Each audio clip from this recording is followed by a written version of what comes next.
Welcome to tonight's Dazzle Unlimited. I'm Steve Steinberg, and I have a very special guest with me on this evening's show. As I speak, I'm taping this show on August 19th, 2008 in Stockholm, Sweden, at a major conference all about water, the water that is necessary for the people of this planet Earth. This conference has been put together with several thousand experts from all over the world attending. Put together by the Stockholm International Water Institute. And with me as my special guest on tonight's show is Anders Berntell, the executive director of the Stockholm International Water Institute, also called SIWI, S-I-W-I. And Mr.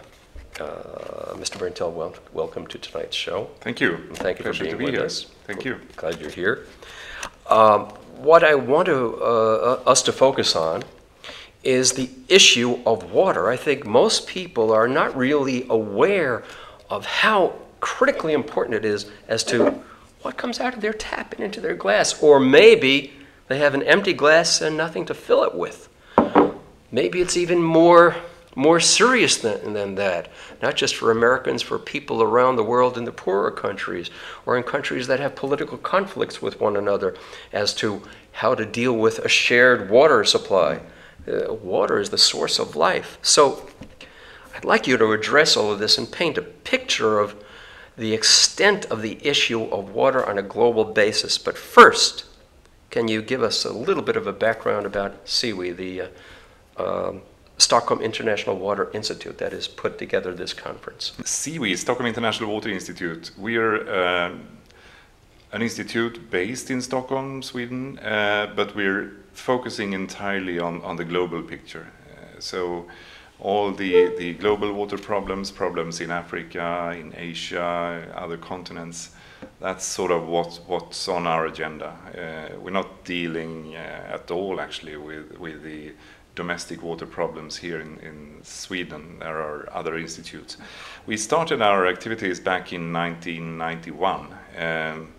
As an initiative actually by the city of Stockholm.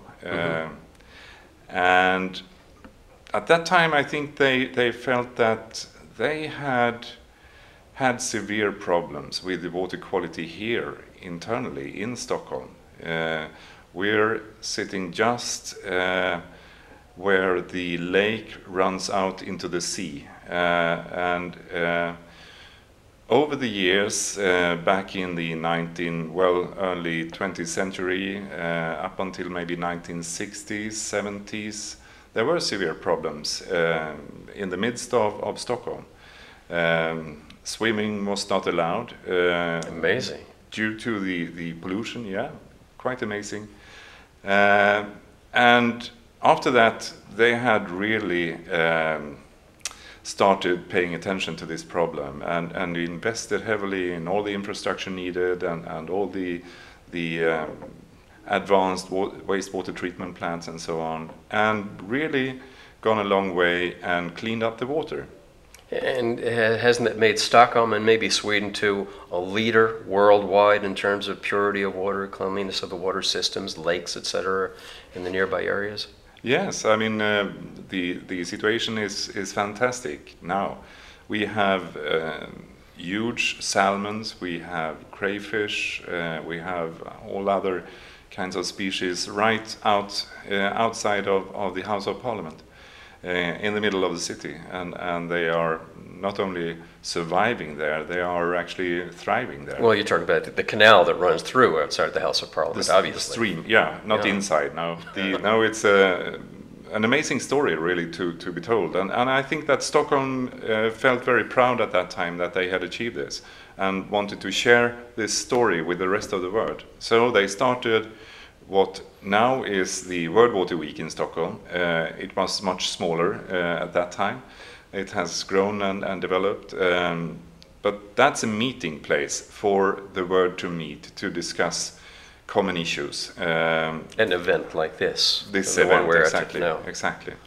And the other thing that they started at that time was the Stockholm Water Prize, which is an international prize to award excellency in water in different aspects.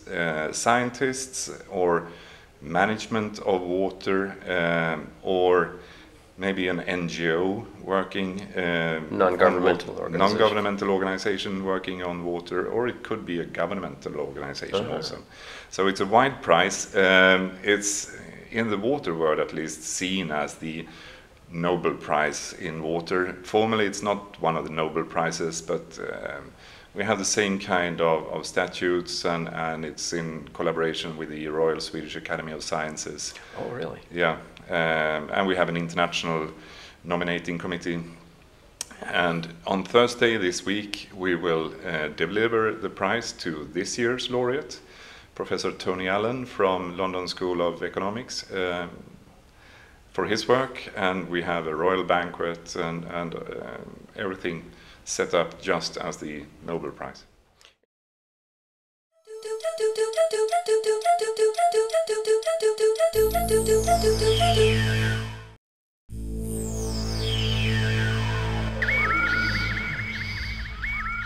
This is Steve Steinberg speaking. I hope you're getting some value out of tonight's episode of Dazzle Unlimited. Say if you've got comments or suggestions for us, or if you'd like your company to advertise on Dazzle Unlimited, why not drop us an email? The address is dazzle@dazzleunlimited.com. Again, that's dazzle@dazzleunlimited.com. The Dazzle Unlimited television series airs every Wednesday evening in prime time, 8:30 p.m. on Channel 35 of Time Warner Cable of New York City in the southern half of Manhattan. Tune in again. But right now, please stay tuned, because there's more coming up on tonight's Dazzle Unlimited.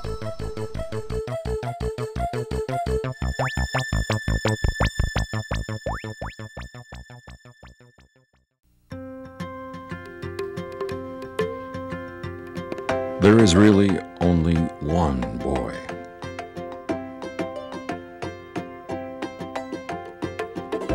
One girl.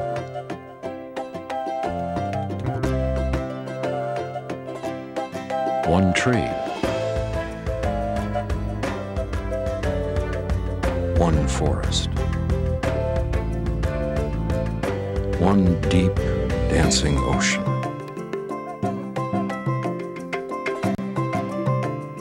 One mountain calling. One handful of sand through our fingers. One endless sky overhead. And one simple way to care for it all. Please visit earthshare.org and learn how the world's leading environmental groups are working together under one name, EarthShare. One environment, one simple way to care for it.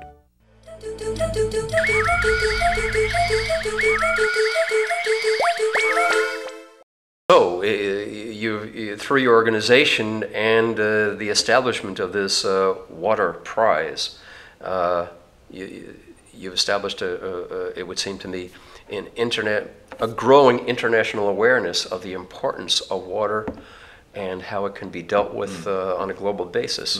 Which that hasn't existed before, has it? That kind of attention, that focus. No, it hasn't. And I think the water issue has suffered from a lack of attention. If we take the situation today, where 0.9 billion people are lacking a safe supply of drinking water, and where 2.5 billion worldwide, that's 2 out of 5 individuals on this planet are lacking adequate sanitation.